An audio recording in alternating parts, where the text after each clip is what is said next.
Your Majesty, your son.in.law's manipulation of the stock market has taken away all of my coffin. Please make the decision and return the silver to me, cried an old minister in tears. Li heir. Someone, go ask him, when will my losses be refunded?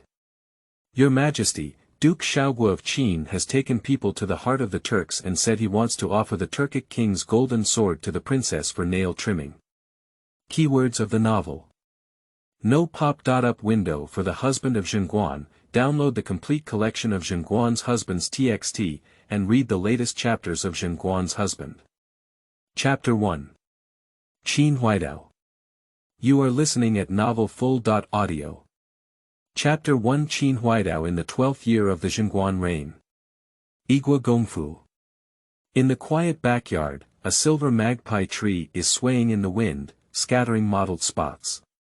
Under the tree, Qin Huaidao wore a white training uniform, with a tiger-headed spear and a tiger-like wind in his hand. He was as fierce as a divine dragon coming out of a cave, roaring in the sky, soft as a python coiled around his body, spinning freely, fast as lightning rolling, and piercing a white wave of air. He was as slow as threading a needle and thread, and could see the true chapter in subtle places. His footsteps were even more like flowing water, dancing like a butterfly. 3 days ago, Qin Huaidao was ordered to lead a team to attack a drug lord base in the Golden Triangle. While completing the mission and evacuating, he was chased by a third party force. After being alone, he was concentrated by missiles and arrived in the Fenghua Tang dynasty. He possessed the legitimate son of Duke Qin Xiong of the Wing Kingdom and became the young lord of the vast duke's mansion.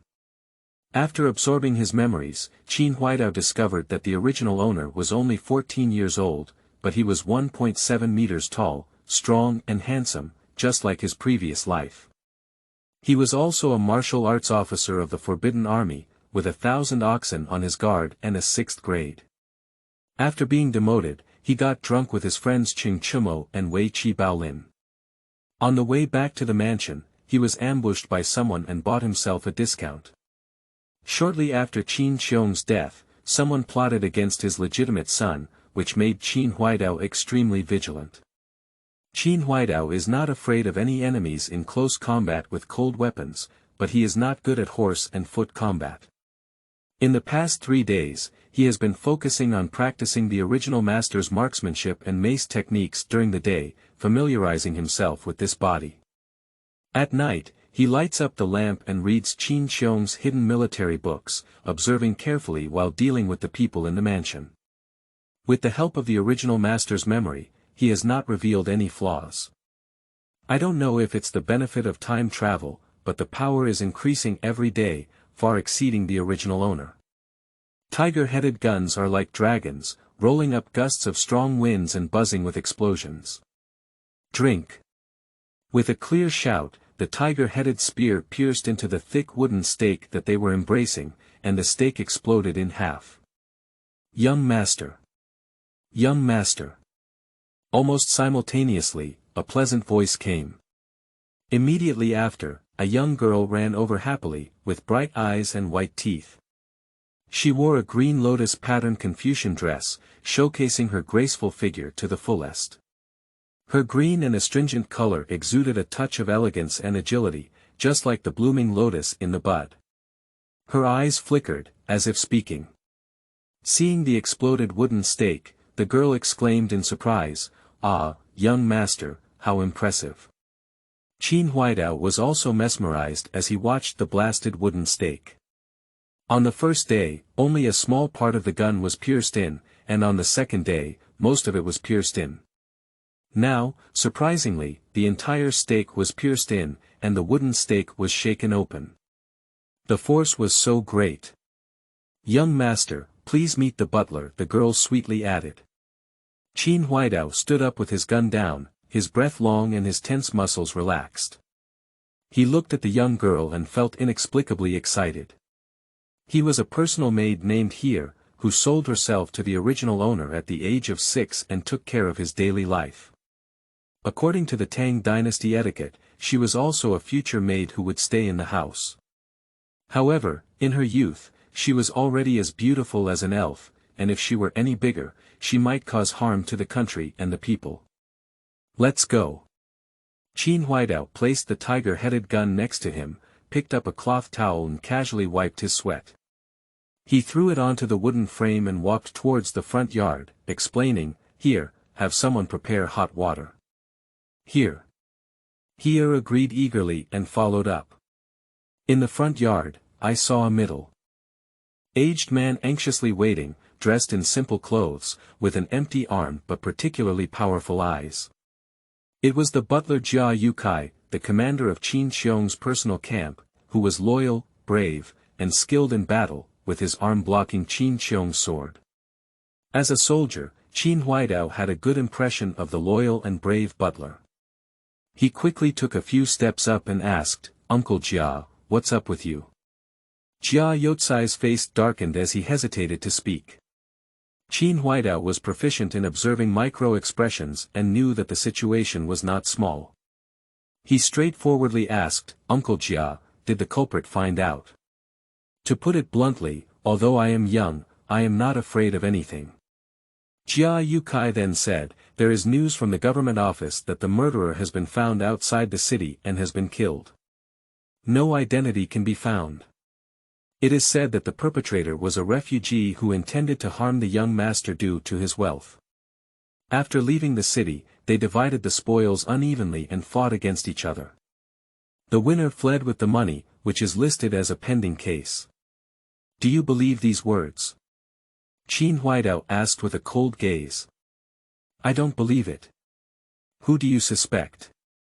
"Wang family." Qin Huaidao's eyes suddenly narrowed into a dangerous needle-like shape. According to the original owner's memory, there were 5 surnames and 7 surnames in the Tang dynasty, namely Longxi Li, Zhaojun Li, Boling Chui, Qinghe Chui, Fanyang Lu, Xinyang Zheng, and Taiyuan Wang.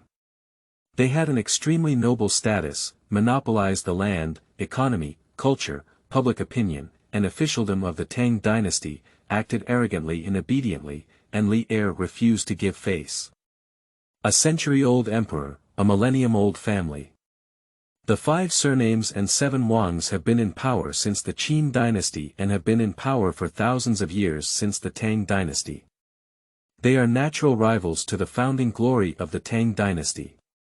Did Qin Xiong's death make them a weak persimmon, and the aristocratic family killed Li, a monkey, to show off their power?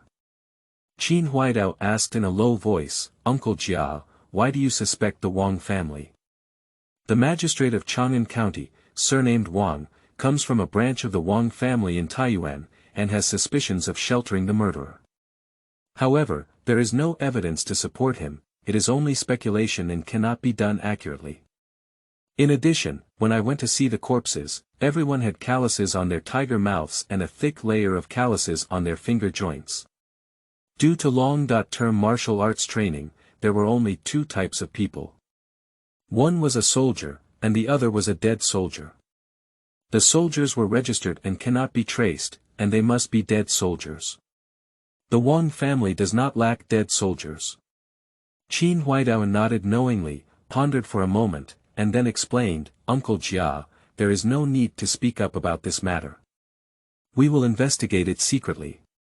If the people behind us see that the assassination attempt has failed, they will definitely take action again. They will spread rumors to the outside world, saying that they have not recovered from their serious injuries and will not see any guests. By the way, has there been any news from the Holy Master?" Jia Yukai shook his head. Qin Huaidao understood and said coldly, "My father passed away not long ago, so I walked alone to cool tea. I heard that the Holy Emperor did not return from his inspection, and I am not sure if it is true or false. However, due to the great power of the Taiyuan Wang family, the Holy Emperor also had to be a bit cautious. Instead, he sent an imperial physician, and the old man politely refused as instructed by the young master, using the excuse of rest. After a few perfunctory words, the other party went back to report, but Jia Yukai hesitated. But what? Xiao Zhu, the Duke of Guo, followed the Holy Emperor to conquer the world, and his hands were stained with the blood of many people, especially the hidden crown prince, the old Sui party, and the aristocratic families. These people still held grudges in their hearts and dared not directly target the Holy Emperor. As soon as the Duke of Guo left, Xiao Zhu naturally became their first choice, and they needed to act carefully in the future. In addition, there was not much surplus wealth in the mansion, and they were afraid of not being able to investigate. The servants, and guardians of the mansion gathered in the outer courtyard, preparing to resign to reduce the expenses of the mansion. Qin Huaidao understood as soon as he heard it. Qin Qiong was Li Er's red flower double staff and one of the most capable warriors. She had achieved great military success in the destruction of the old Sui dynasty and the Xuanwu Gate incident. However, in the eyes of the defeated Prince Yin and the old Sui party, she was a reliable accomplice. Once she lost power, she would not harm herself, and who would she harm? After a moment of contemplation, Qin Huaidao asked after him, "How much silver do you still have in your mansion?" "About 1,000 taels, the monthly expenses of the mansion are over 200 taels, which can still support the expenses for 6 months. Qin Huaidao didn't expect the huge mansion of the Duke of China to be almost empty. He asked after him, "Has the mansion received any income?"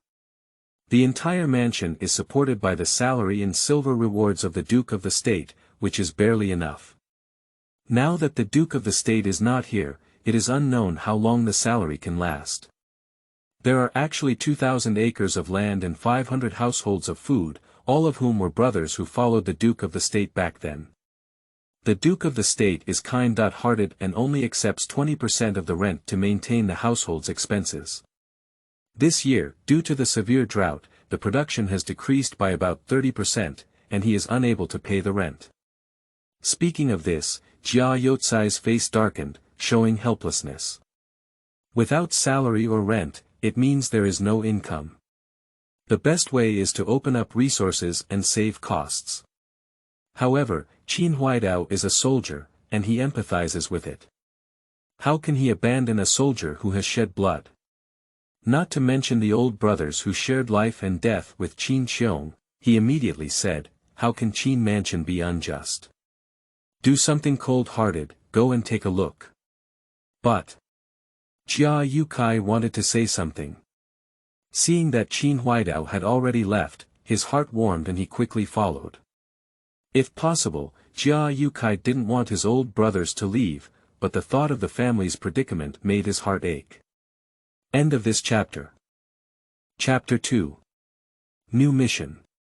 You are listening at novelfull.audio. Chapter 2 New Mission Guogong Mansion, Outer Court. Dozens of people were waiting, dragging their families, their eyes full of confusion about the future. When Qin Huaidao came over, they all bowed and saluted, and one of them cried out in a mournful voice, "Young master, we are willing to leave on our own, but the child is too young to bear the hardships of turbulence. We earnestly request that the young master take us in and give us food to eat every day to survive. Hurry up, everyone." Qin Huaidao quickly went up to help, his heart moved. The registered residence system of the Tang dynasty is very strict. No one is allowed to leave his residence without a guide. Now, in order to reduce the cost of the family, he is willing to leave the money and food for the children to live. Without a guide, he will only become a refugee and beg for a living. One by one, he has no arms or legs. What's the difference between self-exile and death? In order for the child to survive and not to burden the government, but without hesitation, this is the dignity of a soldier, as well as the great and selfless love of licking the calf.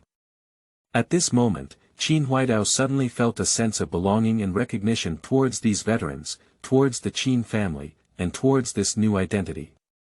He thought to himself, since you occupy this body, then take on the corresponding responsibilities and missions. Since you come to the Tang dynasty, what should you do? The Tang dynasty waged endless battles and died 100 times, but the living court only gave a little compensation. Who really cares about life and death after that? Li Er is still considered benevolent and righteous, but the aristocratic and wealthy families control the court, and after layer by layer exploitation, how many of the compensation ultimately fall into the hands of the soldiers? Encountering a country lord like Qin Xiong who loves soldiers like a son is better, but encountering someone who is selfish and tragic, who knows? In my previous life, I fought for my country without complaint or regret. What's the point of living for myself and these retired soldiers around me in this life? In one's lifetime, one must always do something meaningful, not seek to be immortal, but to have a happy heart. Thoughts flashed by one after another, and Qin Huaidao solemnly said, "Uncle, my father passed away, but the Qin mansion will not collapse. If I take a bite, I will definitely not miss you. After leaving, I won't mention it again. If we fall into the Qin mansion's injustice, as long as we unite, the difficulties will eventually pass." Young Lord Gao Yi, but in the mansion. Back then, everyone followed my father to fight in all directions, living and dying together, never abandoning them. How could the Qin family abandon everyone now? Don't worry, I already have a way to make money and have scattered. Let's go our separate ways. Thank you for your grace, young master. Although everyone did not know where Qin Huaidao came from with confidence, when it comes to this, continuing to persist is like falling into Qin Huaidao's injustice. Soldiers value righteousness and leave with suspicion. Uncle Jia, send someone to go to Zhuangzi and you don't have to pay the rent this year, Qin Huaidao reminded Jia Yukai. Since he had to take responsibility, he should do it thoroughly. Ah! Young master, we must never use it. There is no food in the mansion. Just do it. Here. Jia Yukai saw that Qin Huaidao was resolute in his words and could no longer persist. He solemnly agreed, but his heart was warm. As he watched Qin Huaidao leave, he immediately called for someone to remind him, "Young master, you are benevolent and righteous. You have the style of a national lord. You can come and visit. But without any rent, there isn't enough food in the house to eat. 500 food towns are also old brothers. This year, there has been a 30% reduction in grain production, which was already not enough to eat. If you pay the rent, you will have to starve to death. You have the heart to watch the old brothers die. Since the young master says there is a way, then trust the young master once, for a period of 1 month. If it doesn't work, we old brothers will leave together. Even if we occupy the mountains as kings, we will secretly protect the Qin family and protect the young master and our descendants. Here." The other party saluted solemnly and hurried away. Jia Yukai looked at the direction in which Qin Huaidao disappeared and murmured to himself, "Lord Guo, the young master is much more calm and sensible than before. He has benevolence and righteousness in his heart and has his own opinions in his actions. Unfortunately, the world is cold. However, rest assured that even if the old brothers in the lowly and private guard camps sacrifice their lives, they will not let the Qin family fall." Qin Huaidao was unaware of Jia's financial intentions and walked to the west courtyard. After a distance, he heard a clanging sound and crossed a circular door. In front of him was an open shed, and a middle-aged man was tapping on repair tools. Qin Huaidao shouted, "Uncle Ma, are you busy?" The middle-aged man quickly put down his tools and stood up to salute, while explaining, "The village has sent a batch of damaged agricultural tools. They need to be repaired in the next 2 days to avoid delaying farming. What do the young master have to do?" Qin Huaidao casually looked around and saw that the agricultural tools were all made of pig iron, with low carbon content, too soft, and easily lacking, or either high carbon content and prone to collapse. No wonder they were used for repair. As an elite warrior, Qin Huaidao liked to make his own cold weapons and was very familiar with iron making. Looking around a few times, he found that the tools were quite complete. "Young master, are you going to make weapons?" Uncle Ma asked curiously. "Indeed, the tiger head gun passed down from my father is a bit light, and the gun body is made of hardwood, which poses a risk of breakage. If you want to create a pure steel one, it would be best to pour it all together. Do you know? Pure steel. Uncle Ma was somewhat surprised and immediately smiled bitterly. It's okay to make ordinary weapons and repair armor. The young master said that the pure steel old man has never heard of it and is powerless. Qin Huaidao asked curiously, how did you make weapons in the past? It's best to use the method of multiple trials, but it takes too much time. Is it less urgent? How to ensure that weapons are sharp and constantly crack and break? Qin Huaidao asked, as for the so-called method of refining, it is just folding and forging iron more than 100 times. Iron can only be folded and forged when it turns red and soft, that is, cooked iron. Forging can only remove impurities, cannot increase carbon content, and cannot be turned into steel. Uncle Ma used to be specifically responsible for repairing weapons and quickly said, Master Hui, we need to use the technique of carburization to improve the hardness of weapons. This involves wrapping the weapons with paper and wood ash for forging. I heard that we can also use charcoal to cover and burn them, add some fur, nails, etc., but this method is too profound. The specific amount, temperature, and essentials are unclear. I have tried it several times, but it has not been successful. Qin Huaidao has heard of this technique, where paper and wood ash are both infiltrating agents. However, this carburizing method does not meet the carbon content standards of steel and is difficult to distribute evenly. It can cause some areas to be hard and some areas to be soft. As for charcoal covering and burning, if not mastered well, carbon will be lost, which is the opposite. After asking a few questions, Qin Huaidao had a clear idea and smiled. As expected, the Tang dynasty did not yet have a mature method of steelmaking. The idea of crafting a sword and selling it for a startup fund was feasible, and it happened to be possible to create a handy tiger-headed spear as a backup. He said, Uncle Ma, can you make a long-shaped crucible? I know a bit, but there happens to be some clay. Can you have a pattern or size, young master? Qin Huaidao's gaze fell on the fine sand and clay not far away, worried that the other party's craftsmanship was not good enough and the things he made did not meet the requirements.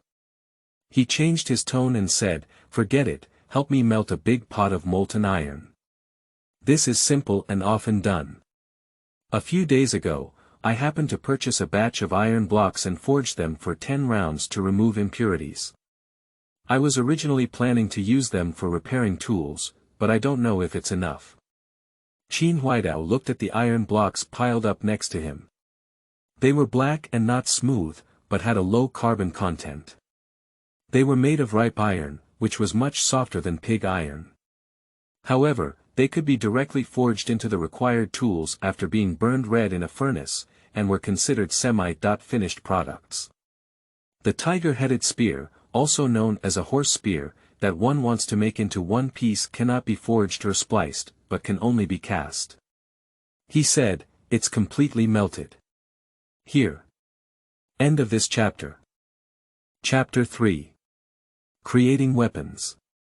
You are listening at novelfull.audio.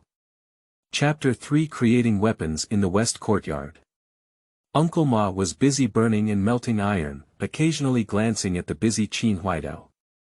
His heart was filled with shock and a strong curiosity. He didn't understand when Qin Huaidao would make iron, but he didn't dare to ask more. Qin Huaidao didn't explain either. He made a long stick-shaped crucible with clay, which could be used for firing at the bottom and had holes on both sides. He also hired a carpenter from the mansion to make 2 bellows, connecting the holes on both sides of the crucible and blowing air at both ends to promote oxygen injection, greatly increasing the combustion effect. Afterwards, Qin Huaidao mixed fine sand, clay, and water in a certain proportion to make a mold for the horse spear, which was divided into upper and lower parts. He deliberately lengthened the gun head a bit, leaving a blood groove in the middle for easy chopping and stabbing, and left grooves at both ends of the gun body to increase friction and facilitate gripping. After the mold is almost dry in the shade, the upper and lower parts are closed, reinforced, and erected to ensure that the molten iron is melted and poured into the mold through the end hole. After cooling, the molten iron flows into the mold and can be made with just a handful of malleable iron. However, it is only a rough billet, cooked iron, with insufficient hardness and many impurities, which need to be hammered and quenched before being processed into steel. Knocking and refining is like desperately smashing. When two people go to battle together, the fire turns red and becomes relatively soft. Coupled with their strong strength, smashing is also convenient. After 2 hours, it will be almost done, and then it will be refined into steel. The transformation of iron into steel is to increase the carbon content. If it is too high, it is pig iron, and if it is too low, it is wrought iron, usually between 0.022% and 12.11%, depending on the needs. If the carbon content of the cutting tool is higher, combined with quenching and tempering, it can solve the problem of being too brittle, becoming tough and sharp. Qin Huaidao invited Uncle Ma and others out, and the technology that followed surpassed this era. Once it spread, the consequences would be very serious, even triggering a war. Although Uncle Ma is his own person, it is difficult to predict. Qin Huaidao does not mind passing on other skills to everyone, even if they are leaked out, it is not a problem. At most, he will lose a way to make money.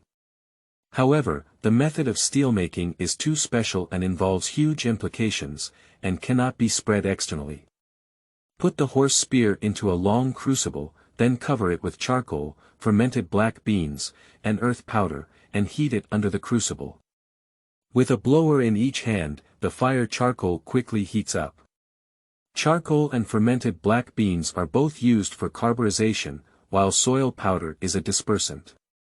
The advantage of doing so is that the carburization obtained by Mashu is very uniform and stable, with high carbon potential, and both efficiency and effect are quite good. There is a science called steel soaking method. Until late at night, Qin Huaidao opened the crucible and gently flicked the finger of the horse spear, making a crisp sound. It was a familiar sound of steel, but it was still not finished at this step. Tempering was still needed, which can be divided into 3 types. Low temperature tempering, medium temperature tempering, and high temperature tempering. Qin Huaidao adopted low temperature tempering, which is to reheat the horse spear to around 150.250 degrees Celsius, keep it warm for a period of time, and then cool it in the coolant. A certain proportion of salt and oil are added to the coolant, and this quenching can improve physical hardness. The key is that it also has good wear resistance and elasticity. Until this step, even if a steel horse spear is completed, the rest is polishing and striking, which is time-consuming and laborious. You can turn it over to Uncle Ma for help. Qin Huaidao followed suit and created a sword and a triangular army spike, with an abstract suanio specially carved on the sword body. Suanio is a totem of the Wang family. If you want to pit the Wang family, you must give some sweetness. As for whether the Wang family will benefit from obtaining this sword, you don't worry at all. It's the people who decide the outcome, not the sword. After everything is completed, it's already the next morning. Qin Huaidao asked Uncle Ma to come over and instructed him to polish his sword first before returning to rest. He had been busy all day and night and was very tired. Uncle Ma originally thought Qin Huaidao was playing around, as he had never crafted a weapon before. After receiving the sword, he was shocked and became an immortal soldier. He was very excited and wanted to call Qin Huaidao to apprentice on the spot, but he didn't dare to shout out and started to polish it seriously. One day and one night later, Uncle Ma finally polished the sword, with a dark blue body that was smooth and reflective like a mirror. The blade was sharp and made people tremble. Uncle Ma's eyes turned red, but he was excited. He found a scabbard to put it on and hurriedly came to the backyard door, shouting excitedly, "Here, here, can you wake up, young master? It's Uncle Ma, the young master has woken up early and is practicing the mace technique now." Here came out of the backyard. Uncle Ma couldn't enter the backyard, so he presented his sword with both hands and said excitedly, "Could you please pass on this sword to the young master? Leave it to me." He hurriedly entered the backyard with a sword and arrived at the place where he was practicing martial arts. Seeing that Qin Huaidao had just finished practicing, he quickly stepped forward and said, "Young master, Uncle Ma asked me to hand over the sword to you. Is it polished? Let me take a look." Qin Huaidao took the sword and pulled it out with ease. A cold breath hit his face, and with a gentle flick, like a dragon singing and a tiger howling, he picked up a nearby stranger's knife and chopped at each other. When sparks splattered everywhere, and a gap appeared in the Mo Dao. The sword remained unscathed, completely reassuring. Mo Dao represents the highest level of weapon smelting in the Tang dynasty, and even Mo Dao can cut a gap. Is this sword enough to pit the Wang family? After changing into casual clothes and having a casual breakfast, Qin Huaidao hurriedly left and arrived at a weapons shop. The shopkeeper knew Qin Huaidao and greeted him, clasping his fists and saying, "I have seen the young man of the Qin family." It can be said that Qin Huaidao inherited the Duke of Qin Xiong and called it a Duke of Qin Xiaoguo. However, the shopkeeper, who comes from the Chui family in Bowling, although a branch, is still a commoner and is not favored by the Chui family. He also has the pride and superiority of a powerful family, and does not look up to Qin Huaidao, who was born with noble status. It is polite to call him Little Langjun.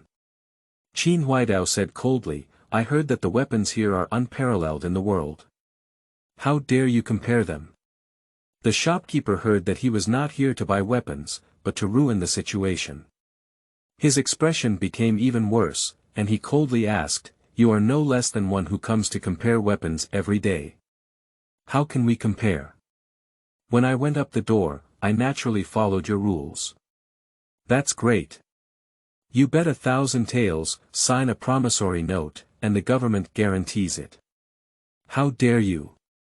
"Hurry up, young master is in a hurry," Qin Huaidao urged, pretending not to be angry. The competition of weapons is a common occurrence. Once the competition is successful, the value of weapons doubles, and the Chui family becomes annoyed. They set a rule of betting 1,000 taels, and the shopkeeper immediately asked the staff to run and call for someone. The news of the weapon competition quickly spread, attracting countless onlookers and onlookers.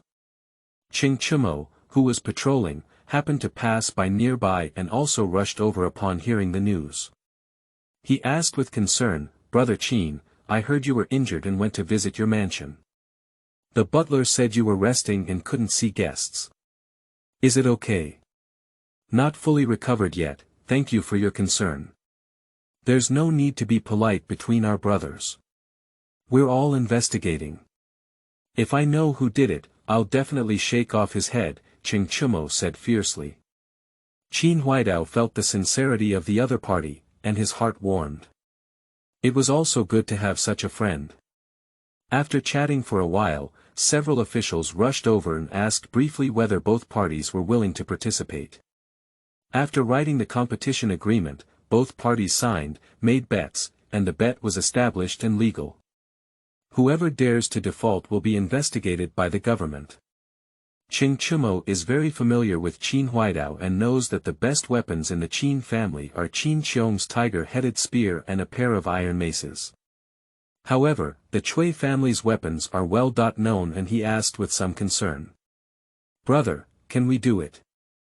By comparison, I'll know." Qin Huaidao said nonchalantly and looked at the shopkeeper's supplement, "The document has been signed, let's start." "To fulfill you, go and invite the red blood knife," the shopkeeper shouted coldly. There was an uproar around, and the red blood knife was so famous. It is said that it was crafted by the descendant of the sword master O Yezi, hired by the Chui family, using extraterrestrial meteorites for 3 years.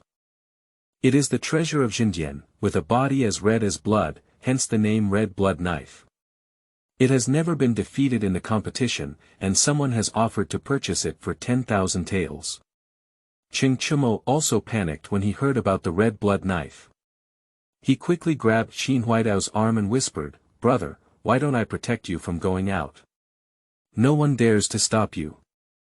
It's okay, Qin Huaidao smiled calmly and pushed Qin Chumo's hand forward. The onlookers whispered and pointed, while someone disdainfully said, with a red blood knife, I only want to lose.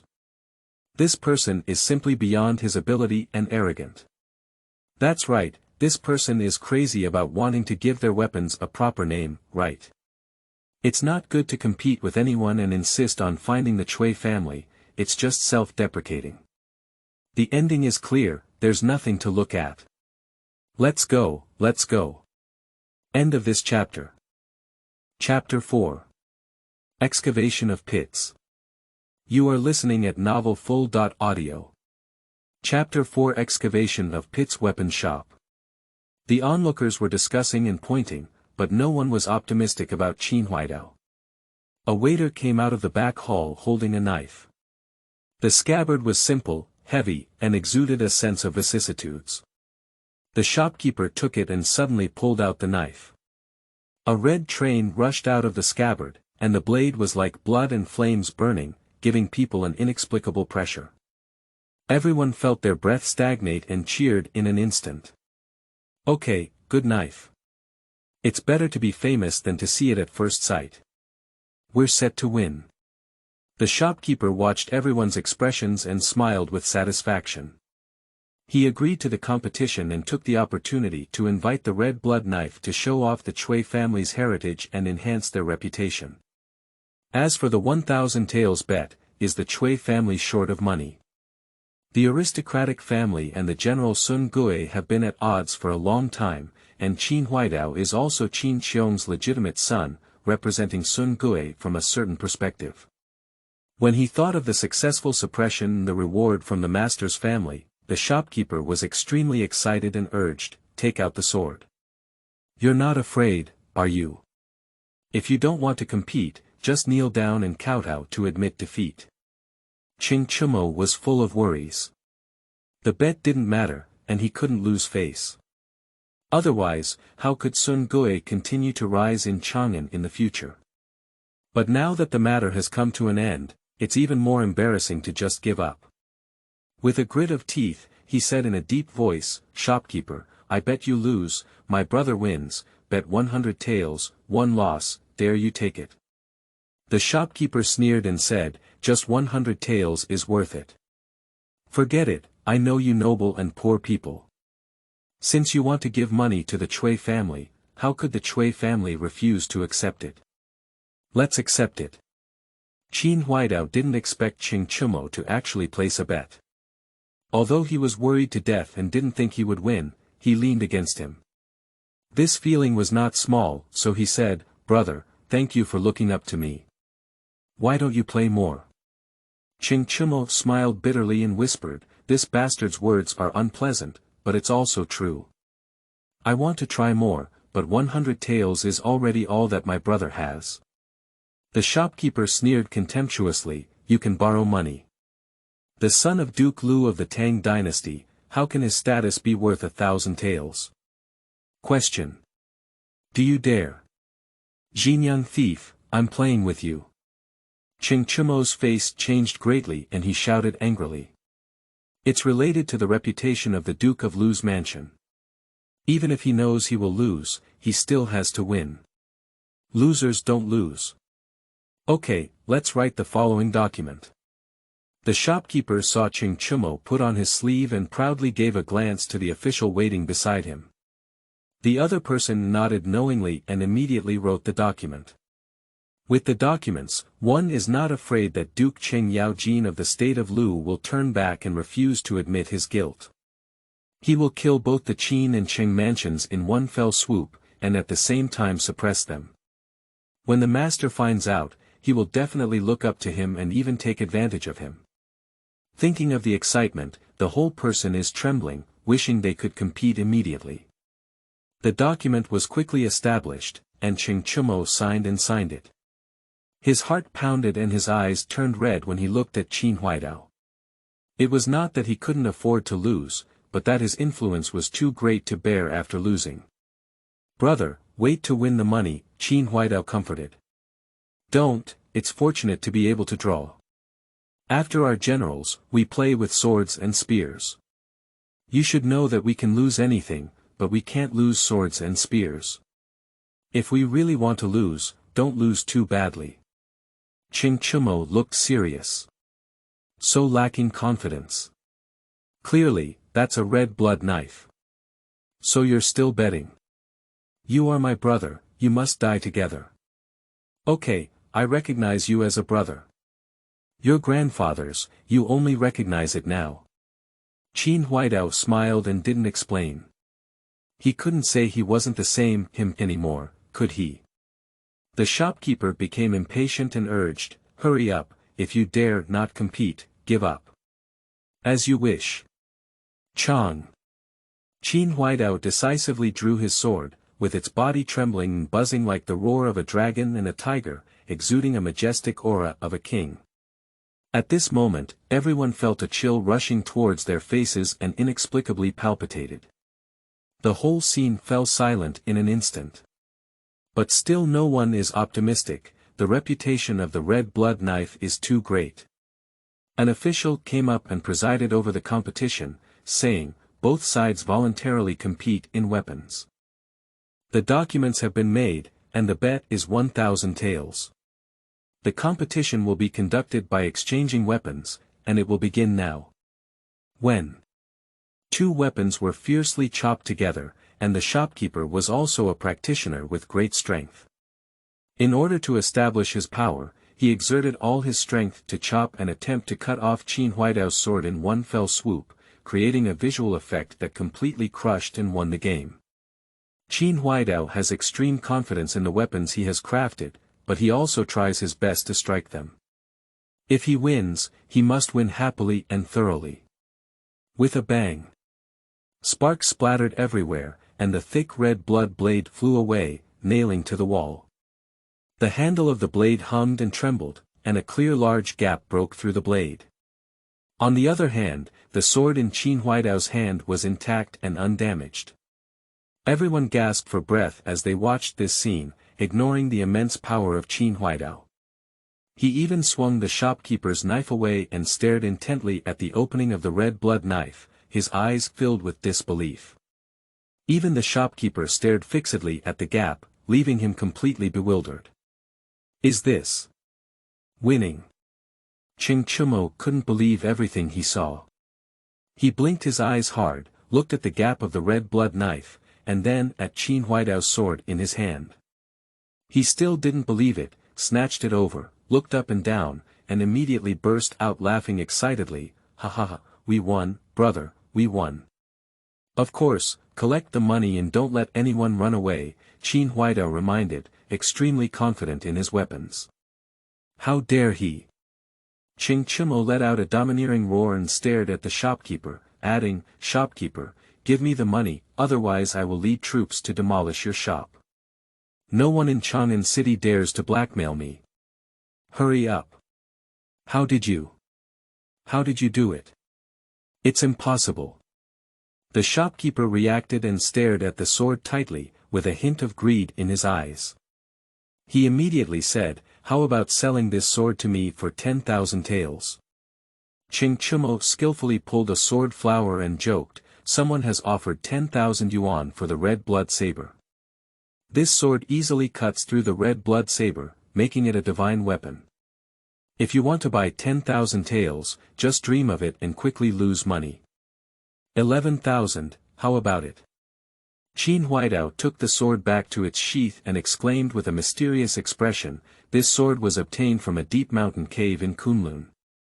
There is a stone carving in the cave that inscribed a letter to a pre-Qin sorcerer who practiced in the cave. As the Tao ascended, he left this sword as a gift to a destined person. Now that the Qin family is in dire straits and urgently needs silver, he is willing to auction it off. 3 days later, Jiufu restaurant will see who the destined person is. Now, let's make a loss. Selling things, of course, requires a story, just like the Pan family yard. For modern people, pre-Qin sorcerers, caves, and flying beings may seem like a joke, but they are extremely attractive to the Tang dynasty, especially when they are indeed sharp and have broken the renowned red blood sword. This statement is not only for the shopkeeper to hear, but also for those around him. I believe it won't be long before the entire wealthy people in Chang'an know about this matter. Is Qin Xiaoguo really willing to take it out for auction? The shopkeeper asked excitedly. As for the auction, will the Cui family be short of silver? Jokes. Of course, the person in charge personally saw that there was also a flying suanio on the sword body, which appeared to be a sorcerer's special sword. Who would an ordinary person carve a mark on the sword? Qin Huaidao pulled out his sword and continued to shout loudly. Suanio. The shopkeeper's heart tightened as he hurried over to watch. As a descendant of a noble family, he naturally understood that Suanio was the emblem and totem of the Taiyuan Wang family. Once he learned the news, the Wang family would not go crazy. Qin Huaidao ignored the shopkeeper's thoughts and deliberately revealed them to the people around him. Of course, digging a pit requires perfection. Let me see, there really is. Ching Chumo approached curiously. My nephew, let me take a look. A voice full of vitality came in. End of this chapter. Chapter 5. Response from all parties. You are listening at novelfull.audio. Chapter 5. Response from all parties. Qin Huaidao turned around and saw that it was actually Li Xiaogong, the prince of Hejin County, Li Er's cousin, and a famous general of the Tang royal family. He was dressed in a luxurious robe and had an extraordinary demeanor, and the other party called him the world nephew. Naturally, he didn't want to reveal his identity, so he bowed and said, I have seen the world uncle. Li Xiaogong nodded with satisfaction, took the sword and looked at the red blood knife with a slit in it. His eyes lit up and he said, Nephew, sure, this sword is written for 20,000 yuan. How about giving it to Xiaoguo? Xiaoguo's family is short of a tool for killing chickens and sheep, and this one is worth looking at. 20,000 is simply a sky-high price. Based on the current price of rice, one yuan can buy about 2 kilograms of rice, which is roughly equivalent to 10 yuan in later generations. 1 or 2 is 1,000 yuan, and 20,000 liang is 20 million yuan, which is equivalent to 200 million yuan in later generations. Spending 20,000 yuan to buy back and kill chickens and sheep may have a story behind it, but the target of the pit that was dug after all the effort was the Wang family. Qin Huaidao was about to refuse when he heard the shopkeeper urgently yell, no selling. The agreed auction, Qin Xiaoguo, cannot be untrustworthy. Of course, 3 days later, Jiufu restaurant will be here, Qin Huaidao said casually. Okay, then let's bid. The higher the price, the better. Li Xiaogong returned his sword to Qin Huaidao, patted Qin Huaidao's shoulder, and left with a meaningful smile. Qin Huaidao saw that the pit had been dug and his goal had been achieved. He withdrew with the 1,000 taels of gambling he had won. Ching Chumo ignored the shopkeeper's painful expression and caught up with him with his own share. Excitedly, he said, Brother, don't say anything. When it's worth it, Spring will gather all over the building and call on the other brothers. I'll treat you. Chunman Tower is a famous fireworks scene in Chang'an. Qin Huaidao refused, I haven't recovered from my injury yet, so I won't go. By the way, Li Shangshu had something to say earlier. Ching Chumo looked around and lowered his voice, saying, Li Shangshu has a big grudge against the Wang family.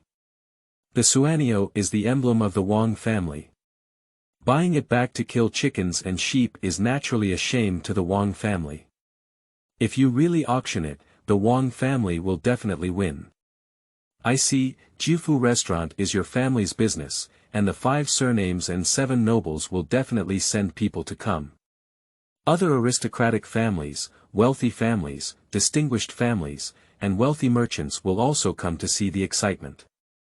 I remember Uncle Cheng hates these aristocratic families the most. You go back and say, charge more tea and water fees, and slaughter them severely, leaving a bird-like expression. Ha ha ha, you're naughty enough, I like it. Ching Chumo gratefully patted his chest with a bang. Returning to the mansion, Qin Huaidao threw the 1,000 taels of colorful hair he had won to Jia Yukai and advised, "Uncle Jia, buy 2 sheep and stew them. Let's cook the meat for everyone. Additionally, each person in the mansion should have a new outfit and a pair of shoes. Let's go and get it done." "Young master, is this?" Jia Yukai looked at a bag of silver and was completely bewildered. "Winning. Won it." Jia Yukai is even more confused. He won back 1,000 taels after going out. Isn't this silver too easy to win? But seeing Qin Huaidao drifting into the inner courtyard, it was difficult to follow up and ask. Just then, an old brother came in from outside and excitedly said, "Butler, congratulations, congratulations. What's the joy?" The young master just went to the weapons shop of the Cui family to compete with swords and smashed the Cui family's unbeaten red blood sword, winning 1,000 taels. In addition, the Prince of Hejin County was willing to offer 20,000 yuan to buy the young master's sword, but the young master refused, saying that the price would probably be higher in 3 days' auction. "Our mansion is currently not short of money." What you're saying is true." Jia Yukai was surprised and excitedly grabbed the other person. "Really, the news has spread throughout Chang'an City." "Haha, that's great. Young master indeed has a solution. General, have you seen it in the heavenly spirit? Young master is a great talent, and the divine weapon he personally crafted surpasses the red blood knife. With this skill, the Qin mansion will not collapse." "Yes, Qin mansion won't collapse. We don't need to leave. If the young master can make one, he can make the second and third." I didn't expect the young master to be so proficient in the art of grid and object, and I don't know if he's willing to teach it. Jia Yotsai's face darkened and he solemnly warned, "Don't even think about it, don't forget your identity." Understood, this is just a lack of strength and a desire to help the young master share his worries. Such skills are unparalleled in the world and will undoubtedly become the foundation of the Qin family's establishment. How can they be passed down? If orders are passed down, it is not allowed to disclose the personal forging of the young master, so as not to harbor a grudge. Those who leak the secret will be punished by the whole family. Here. Liangyi Hall. A man was sitting upright on a cloud couch reviewing documents, dressed in a bright yellow brocade suit, with a bright and lively gaze, shining with a wise luster. His body was slightly overweight, but it gave people an unparalleled pressure. It was Emperor Li, heir of the Tang dynasty. A eunuch tiptoed in with an indifferent expression, stopped at a distance, and softly shouted, "I report to the Emperor, the Prince of Hejin, for an audience." Xian. Li heir put down the document and shook his wide sleeves, exuding a strong aura. Quickly, Princely Xiaoguo of Hejin County rushed in and after bowing, said, "My humble servant, please see your majesty." Filial piety, what's up? Wei Chen encountered an interesting situation today. Qin Huaidao, the son of Duke Igua, went to the Cui family's weapons shop for a competition. With his sword in hand, he chopped the bloodthirst blade, which Wei Chen personally verified. The sword was unscathed and could be considered a divine weapon. 3 days later, he bid at the Jiufu restaurant, saying that the family was in dire straits and needed silver. Oh, is there such a thing? When did such a divine weapon appear in the Igua mansion? I have never heard Igua mention it before. What is the origin of this divine weapon? It is said to be a relic left by a pre-Qin sorcerer's cave in Kunlun. Upon careful examination, the sword is somewhat unique, but I do not understand the casting method and cannot explain it clearly. I believe that such divine weapons should be taken over by the court for the purpose of stabilizing the country. Once they are auctioned off and fall into a prestigious family, it will be detrimental to the court. It makes sense, but Li heir was a bit hesitant. Participating in the auction was very troublesome. The ministers in the court could argue with the treasury and use their internal funds. Well, there was no money in the internal funds, and the palace was still practicing frugality. It was even worse to attract people. The court had no attitude towards Qin Huaidao's surprise attack, and Li Er couldn't bear it. Before Li Xiaogong arrived, he had already thought of many things and said in a respectful voice, "Your Highness, I still have some savings in my family. I am willing to take the divine weapon and offer it to you, to the best of my abilities." "Your Highness, you have a heart." Li Er smiled and even changed his way of calling to show closeness. "Being able to share the worries of the Holy One is something that I cannot hope for. Therefore, I retire." Li Er watched as Li Xiaogong left, his brows furrowed. As a famous general of the imperial family who had conquered most of the territory of the Tang dynasty, Li Xiaogong did indeed have some great achievements. Every day, his voice, lust, and horse were self-deprecating to dispel suspicion. This time, he was willing to spend his wealth to purchase divine weapons as a sacrifice. Isn't it also a time of self-protection and loyalty? As an emperor who loves and cherishes talents, Li Er really wants to reuse Li Xiaogong, but the risk is too high. Fear and appreciation, two emotions, made Li Er very difficult. After a moment of contemplation, Li Erii flipped through the documents and said coldly, "Dark Guard, investigate this matter closely." As ordered. A black shadow flew away from the inconspicuous shadows. The Wang family is located in the inner hall of the mansion in Chang'an City. The head of the household, Wang Gui, the minister of rights of the current dynasty, stared at the man in front with a gloomy expression and said coldly, "Are you sure you saw the Suanio emblem on the sword with your own eyes?" Returning to his father, the child had never seen it with his own eyes, but the manager of the Cui family's weapon shop, as well as several servants and common people, should not be false. Li Xiaogong, an old man, will definitely participate in the bidding. Once the other party wins, the divine weapon engraved with the Suanio totem will become a thing of chopping chickens and killing sheep, which will damage the reputation of the Wang family. This is no longer a matter of money, but a matter of the dignity of the Wang family. Moreover, the divine weapon is extraordinary and can be taken as a treasure of the town. My son's words are reasonable, but it is clearly a deliberate conspiracy to harm my Wang family. 10-9, but this son's use of my Wang family's totem as an article is a Yang scheme. Even if he knows there is fraud, he has to take action, otherwise the Wang family will become a laughingstock in the world. This son is actually more tricky than Qin Qiong, and he knows how to execute the heart. What do you want to do? Send the dead to infiltrate and take out the divine weapon. If it doesn't work out, then kill it to prevent future troubles. The Wang family cannot be humiliated. This time, we must not miss again. At the same time, prepare silver to participate in the auction, just in case. There are still 3 days left, enough time to plan everything. Good. Wang Gui's eyes were filled with cold light, like a dormant old fox. End of this chapter. Chapter 6. Who is the Yellow Sparrow?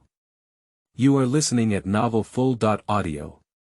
Chapter 6. Who is the Yellow Sparrow? The moonlight is clear and cold. The night breeze was gentle, and the leaves were scattered in the dark courtyard of the Igua mansion. A few crickets were impatiently chirping, cold and quiet, with an inexplicable sense of killing added to the tranquility. Moonlight slipped through the window lattice into the bedroom and landed on the spacious bed. The gauze curtains swayed in the wind, and Qin Huaidao lay down in his clothes, closing his eyes and breathing peacefully. However, he was holding the sword in his arms. Candlelight is quiet, silence is silent. Bang dang. Suddenly, a faint sound sounded, dull and short, as if a pottery jar had been knocked over by something. Qin Huaidao suddenly opened his eyes, shining brightly with a sneer at the corner of his mouth. He murmured softly, "Indeed, someone couldn't hold their breath and took the bait." During the day, if you take a sword for a competition, even if you are certain, someone will come, but you don't know if it's the Wang family or someone with a greedy heart. But it's not important. If you come, you're the enemy. If it's an enemy, never give up. At the next moment, Qin Huaidao stood up and quickly pressed the already prepared pillow with a blanket, pretending to have someone sleeping. He rolled himself into the bed, his sword unsheathed, and waited patiently. As a soldier, how can one be unprepared to discover someone trying to murder upon entering this world? Traps have already been set up near the yard and listed as forbidden areas. The only one that can enter, here, has also set a fixed route. Besides, here should also fall asleep at this moment. Apart from the assassin, no one will come. There was silence all around, a bit oppressive. But the sensitive cricket stopped chirping. Qin Huaidao once lurked in enemy camps for 3 days and 3 nights, sniping and killing targets before flying away. The most important thing was patience. He breathed long, slowly, silently, and integrated with his surroundings, but his ears were erect. Puff. Not long after, an imperceptible sound rang out. Immediately after, a black shadow flipped through the window and entered. The agile and nocturnal civet cat rushed to the bed with one swift step, and its short knife fiercely stabbed into the bed. Its movements were straightforward, ruthless, and not dragging mud or water. It was an experienced hand. Almost at the same time, Qin Huaidao also made a move, his sword slashing fiercely, as fast as lightning. Puff! Exclaimed. The sword severed one of the opponent's legs and scratched the other, causing the killer to snort and fall down without calling for help. Instead, the short knife in his hand fiercely brushed against his neck. Qin Huaidao didn't expect this guy to be so cruel to him. If he didn't succeed, he would become benevolent. How could he let the other party succeed? Quickly roll out of the bed, kick the short knife away with one foot, and the opponent's wrist is dislocated and unable to use force. At the next moment, Qin Huaidao grabbed the opponent's chin and twisted slightly, causing the chin to dislocate. He then slapped the intact other arm out of place with a palm. All of this was done in the blink of an eye, but the movements were like flowing water. As an elite warrior, Qin Huaidao has no shortage of experience in dealing with assassins. He knows that such people are ruthless towards their targets, as well as towards himself. Poisoning in his teeth is a common method, and suicide methods are constantly emerging. Although his feet are disabled, he still needs to remove his hands and chin to survive. After winning, Qin Huaidao stood up and locked his sharp gaze on the door. The two of them were rushing in, one in front and the other behind. They clearly knew that their accomplices had made a mistake and were preparing to repair their swords. One of them was like a hungry wolf preying on them, without any defense at all. A knife ran straight towards Qin Huaidao's neck, using a desperate tactic.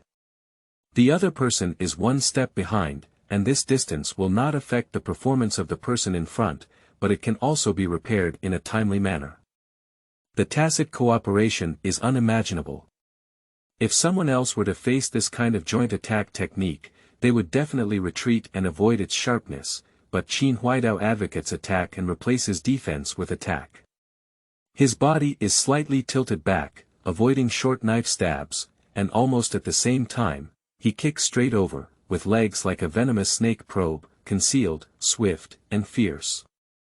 The killer was kicked backwards, unable to even scream, fainted, knocked down his companions, and rolled together. Between life and death, the power unleashed by Qin Huaidao was terrifying. With one swift step, he flew up and kicked the other person's short sword away. His sword turned into a lightning bolt and struck the opponent's neck. Pushi. The sharp sword tore open the opponent's throat, and the other person covered it. Their eyes were round, and they couldn't believe it all. A strange roar came from their throat, as if they were unwilling to ask something. Qin Huaidao snorted coldly and said, "Two are enough. Find a rope to tie the killer who was knocked unconscious by the kick, and then look at the person who came in first." His forehead was covered in cold sweat in pain, but he remained silent and stared at Qin Huaidao with a weak voice, saying, "Kid, it's best to let us go.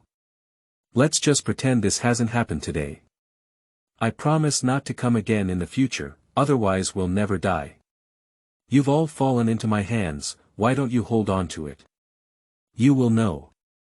Qin Huaidao looked at the other person curiously and asked after him, I heard that if the assassin misses and is released, he will give up the mission and no longer take action.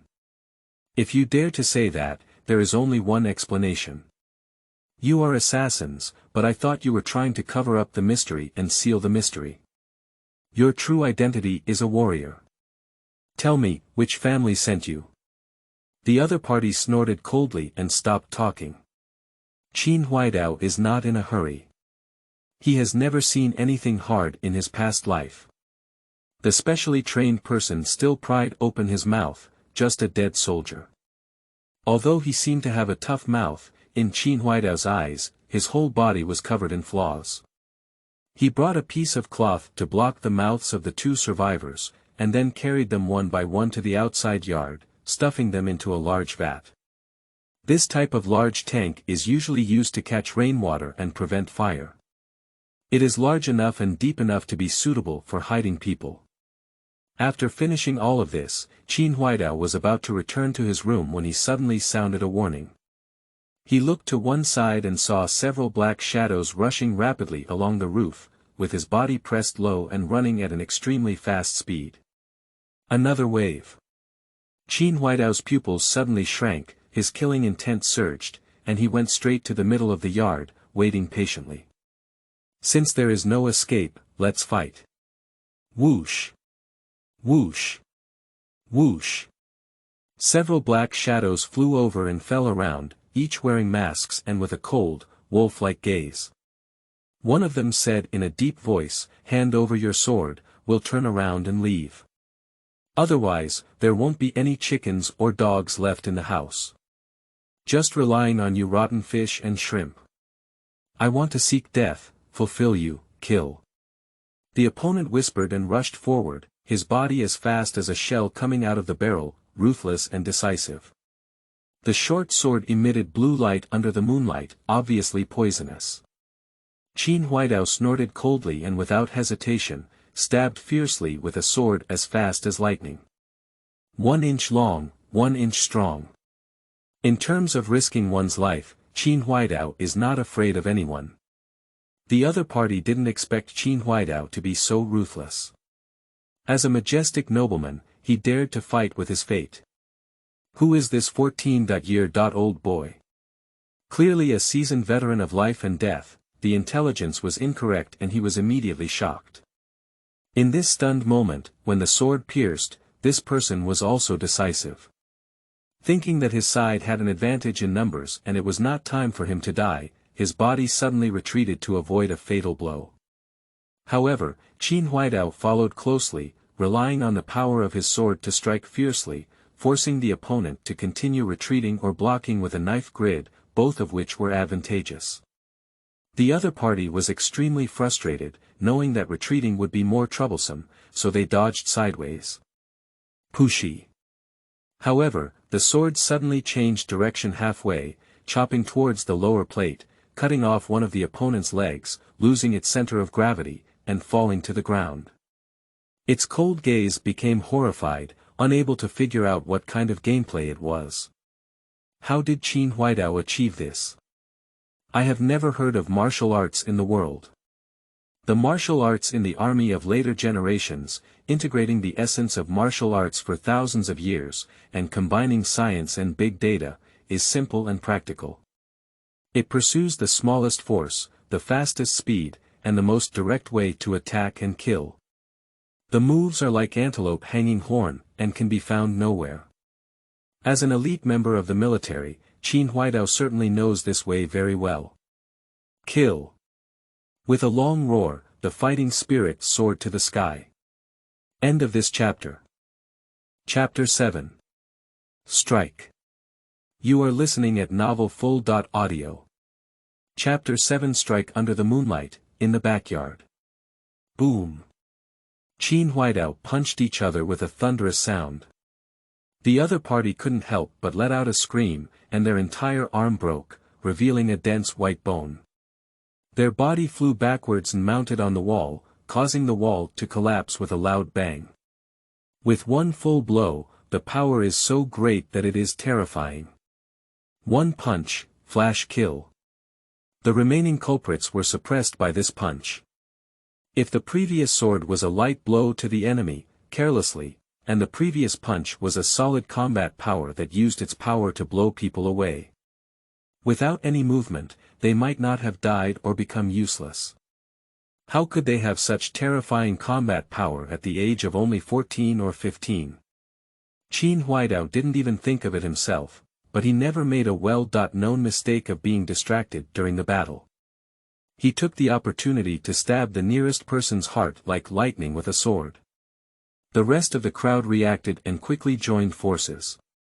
Qin Huaidao drew his sword and squatted down, avoiding a fatal split. The sharp sword cut off one person's calf, causing his body to roll and avoid a fierce kick. Before he could get up, the sword slipped away and turned into a beam of no light, sinking into one person's abdomen. Sneak attack, dodge, and then assassinate, with complex and inexplicable movements, but all in one go. In an instant, it's a double kill. The body ejected and rushed towards another person like a cheetah. The other party is also a ruthless character, realizing that they are underestimating the enemy. With a short knife and a fierce look in their eyes, they don't let go at all. However, they are shocked to find that Qin Huaidao has a hint of evil mockery at the corner of his mouth. They panic for no reason, and feel a sharp pain in his heart. His body is like a deflated ball with no strength left. He looks down and sees a strange weapon piercing into his body, feeling a bit confused. Isn't the sword thrown out? Where did you get the weapons? Qin Huaidao naturally didn't know how to explain.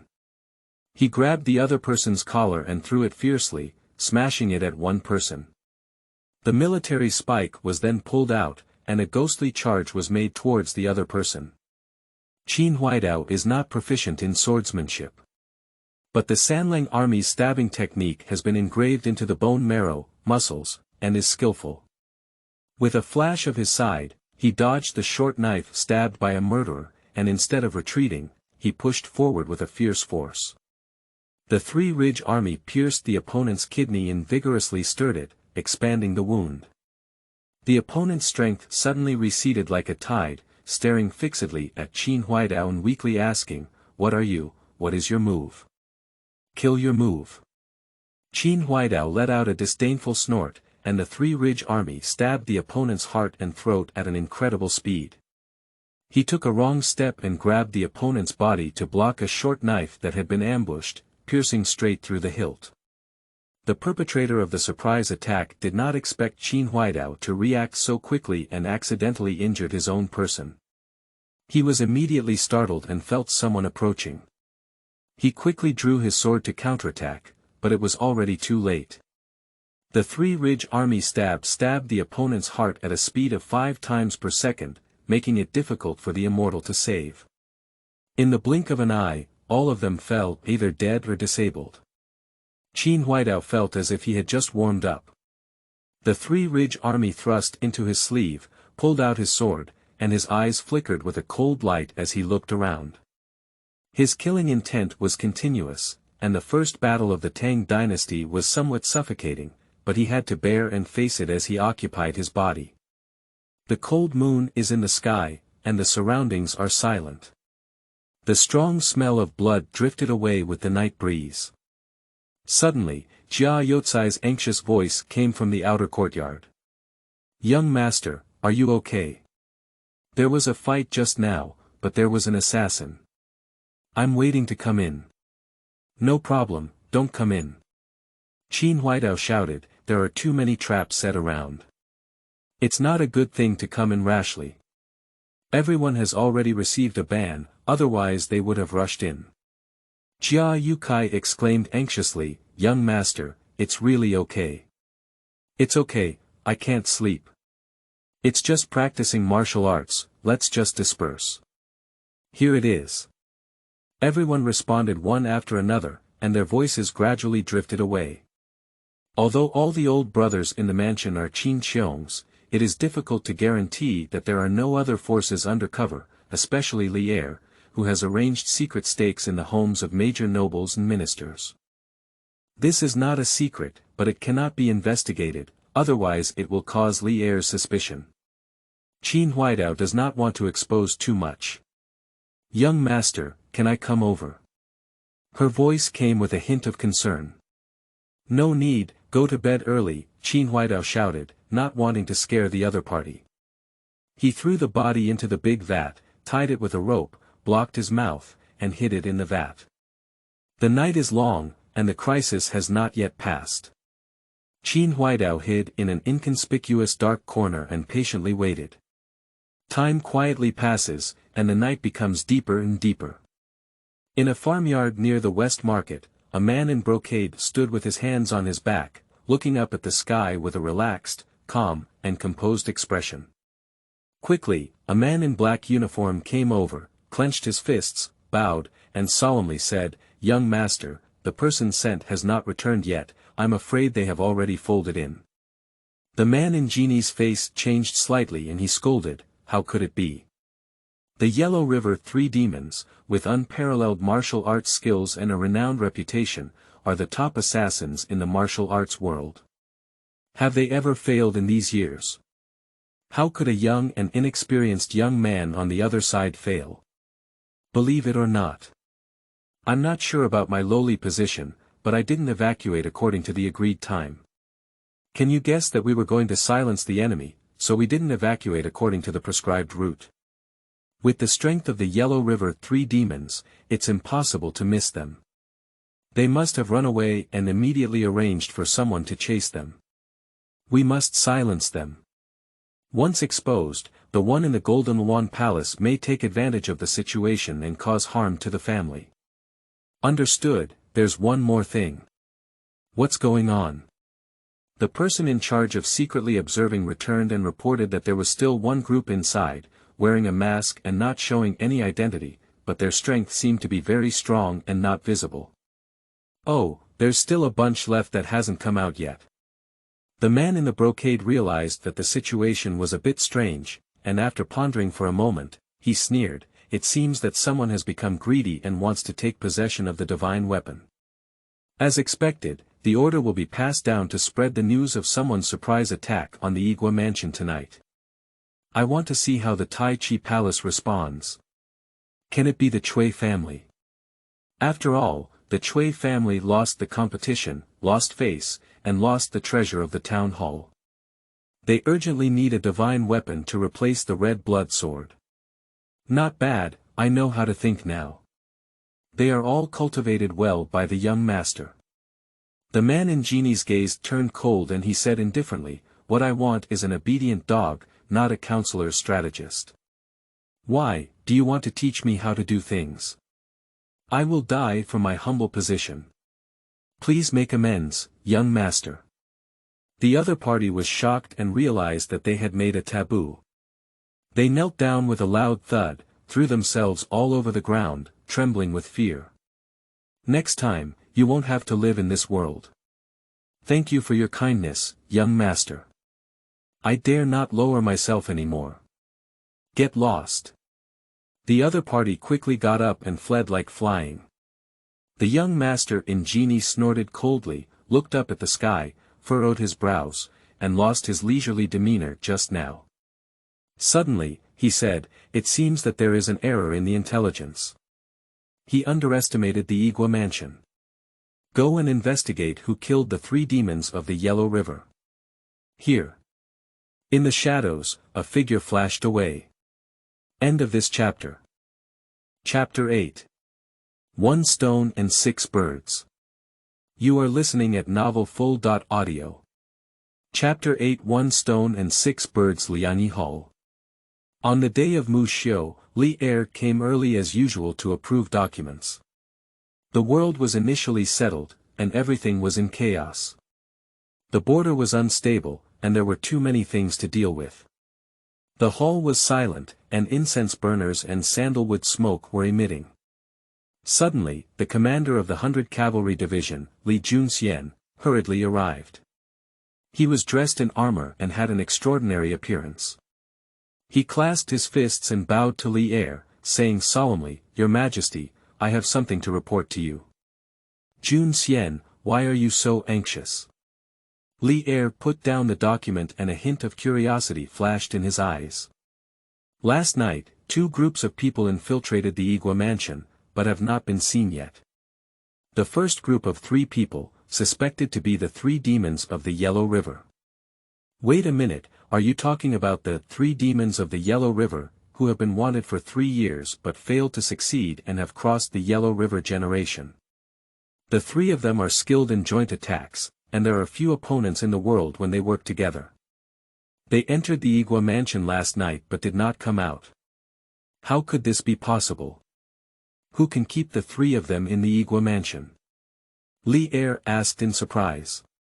Li Junxian quickly replied, I don't know, but what's even more strange is the second wave. Wearing a mask, I don't know my identity, but my strength should not be underestimated. There are 8 people in total, and none of them have come out. The secret post of the Igua mansion said there was fighting in the backyard last night.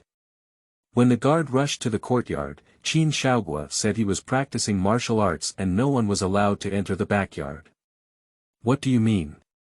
Li Er keenly grasped the key, his eyes unbelievably winning by a few points. I dare not speak recklessly. Qin Xiaolang's military strength is deeply rooted in the true teachings of the Duke of Igua, and his strength is sometimes present.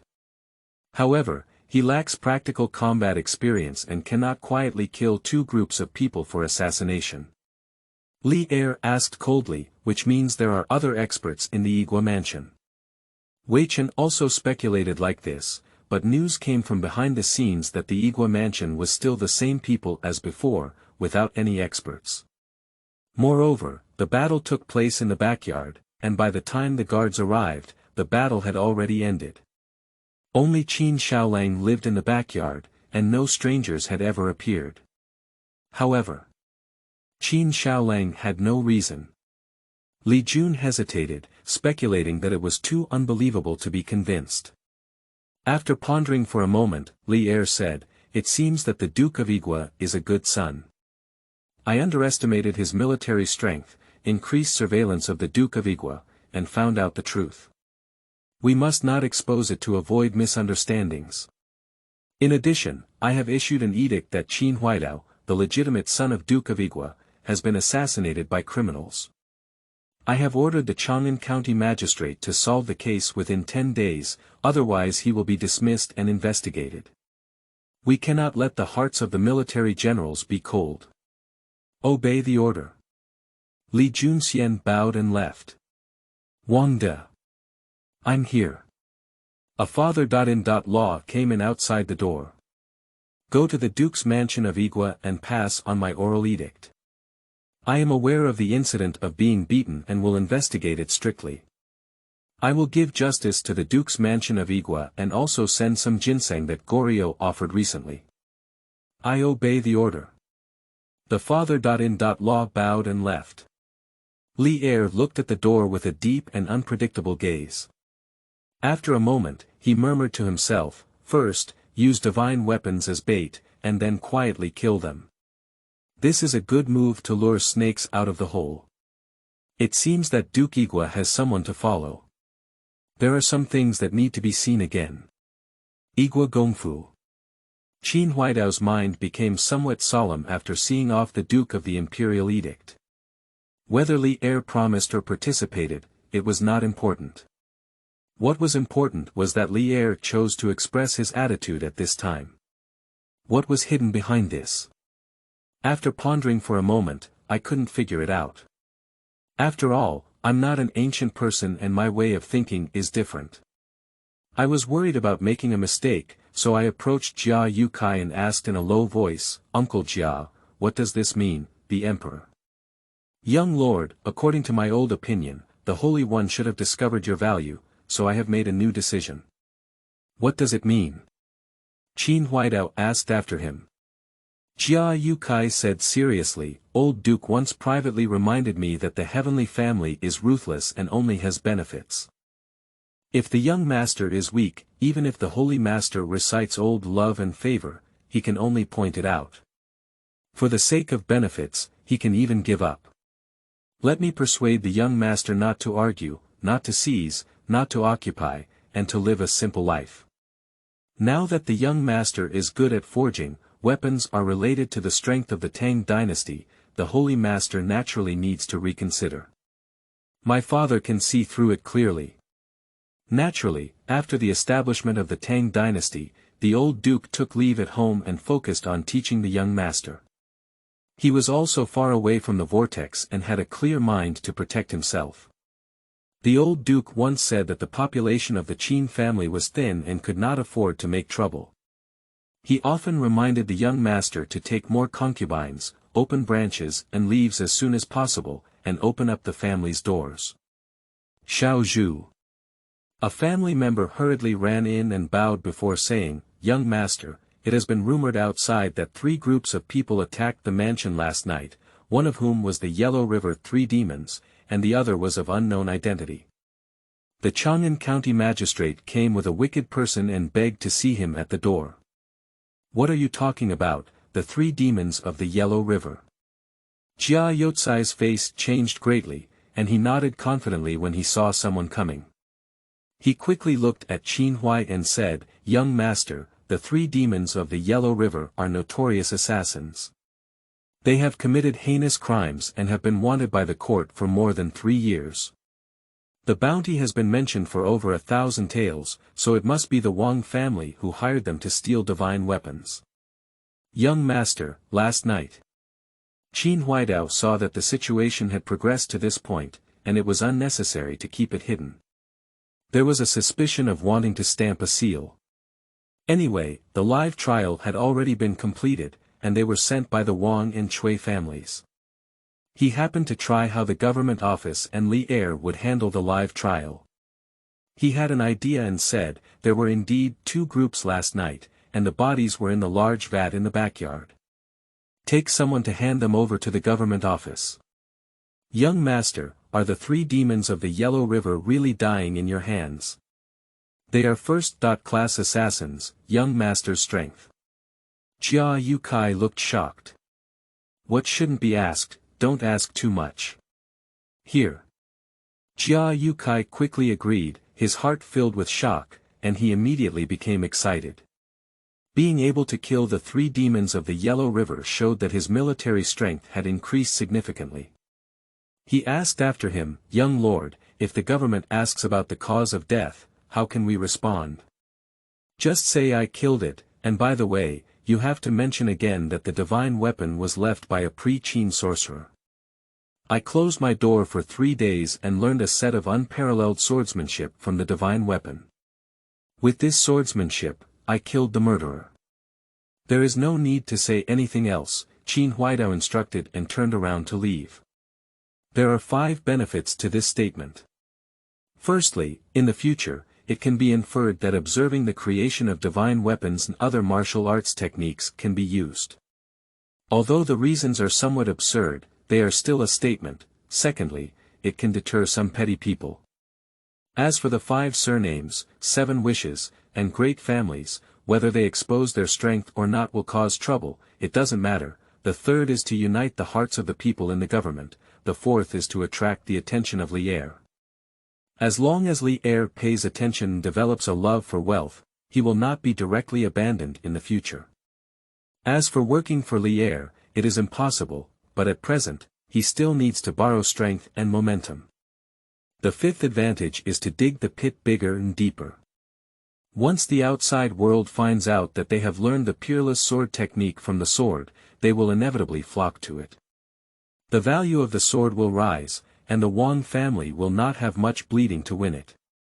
1 stone and 5 birds, why not do it? Plus, handing over the body in live mouth to scare the grass and the snake, testing the reactions of all parties, it's like 6 birds with 1 stone. As for using a living mouth to file a lawsuit against the Wang and Cui families, it is completely useless. The Wang and Cui families can push it clean and even turn it upside down, wasting time. After taking a few steps, Qin Huaidao suddenly stopped and warned, "Uncle Jia, let me know that I have come to a critical stage of understanding peerless swordsmanship. The auction will be postponed to 10 days, and the location will remain unchanged." 10 days of fermentation is enough to attract more attention. If the Wang family wants to play, let the bullets fly for a while longer. As for the danger, kill as much as you come. End of this chapter. Chapter 9. Storm and Cloud. You are listening at novelfull.audio. Chapter 9. Storm and Cloud. Chang'an City, the residence of the Wang family. In the study, Wang Guiduan sat in the front seat, his face calm, but there was a cold light flashing deep in his eyes, like a venomous snake waiting for an opportunity to move, quietly looking at the man in the brocade ahead. The man in Genie's face was a bit bitter, and he said respectfully, "Father, the trusted child sent by the magistrate of Chang'an knows him. There can be no falsehood. He said that only Ho San was alive when we sent him, and according to Ho San, everyone else was killed in a direct confrontation. I know that little rascal has the strength and ability, after all, Qin Xiong passed it down personally, but it's impossible for him to be so strong. Did he really realize some peerless swordsmanship? What did Ho San say? Tell me word for word." Ho San said that bastard's martial arts skills are strange and have never been seen before. He is open and close, like a military strategist, but his moves are decisive, with the shadow of an assassin. He is constantly changing and has no trace to find, making it difficult to defend against. You know, Ho San's ability and temperament are top-notch, not easily convincing. If he can make such an evaluation, his opponent may be truly extraordinary, but it does not match the facts. There is only one explanation, which is that he has truly realized some peerless sword technique. Wang Gui remained silent, with a cold light surging, and no one knew what he was thinking. After waiting for a moment, the man in brocade said, "Father, the Chui family has also sent someone, the 3 demons of the Yellow River. Let's go in first." Ho San said that when they arrived, they had already been killed, and it was that little rascal who did it. He couldn't do it without realizing the peerless swordsmanship. The secret of the divine weapon and peerless swordsmanship is enough to shake the world. In 10 days, I'm afraid many people will flock to Chang'an. The secret to martial arts and divine weapons, such as the poetry and analects of literati, naturally made Wang Gui understand that a divine weapon is enough to drive many people crazy, let alone possibly master unparalleled swordsmanship. He said coldly, "How do you think about this?" The man in the brocade quickly said, "We must get the divine weapon before the auction. Once we bid, the price is difficult to estimate. If we give up, our Wang family will lose face completely. This son is so cunning." Wang Gui said with resentment. "Father, do you mean that all of this is his calculation, and the purpose is for our royal family?" Wang Gui nodded. He said in a deep voice. "It's not stupid yet. First, compete to become famous, then intentionally expose the Suanio to attract our attention, then set up a trap to capture the people sent, and finally deliberately leave Ho San to pass on a message, with only one purpose. To tell the world that he has learned unparalleled swordsmanship from divine weapons, and deliberately delay bidding for 10 days, in order to attract more people to compete. If our Wang family wants to win, we must bleed heavily. If we don't win, we will lose our reputation for 1,000 years and become a laughing stock. Unexpectedly, we can't expect to lose our reputation by 14 or 15 days at the age of 1, there is such a profound calculation that it will inevitably lead to great calamity in the future, and one must spare no effort to execute it." Hiss. The man in brocade had a cold gaze and said coldly, "This son has already regarded the Wang family as an enemy. Not killing them will indeed bring endless troubles. Fortunately, there are still 10 days left, enough for strategic planning. Except for our Wang family, I'm afraid many people will take advantage of this opportunity. Be careful in your actions and don't leave any leverage. The person in the Tai Chi hall is not a kind-hearted person, maybe they are laying a big net and waiting." "Understood, child, go prepare now." Prince Wei's mansion. The 4th princely Tai and a group of confidants were reciting poetry and drinking happily. A man in splendid attire suddenly said, King Wei, I heard that the Igua mansion has produced a divine weapon, which once killed the precious red blood sword of Zhenguan. The little prince of Qin even spoke up, saying that the divine weapon was left behind by pre-Qin sorcerers. He created a peerless sword technique from the divine weapon, and that the Yellow River 3 demons and several others he will commit in the future will be killed.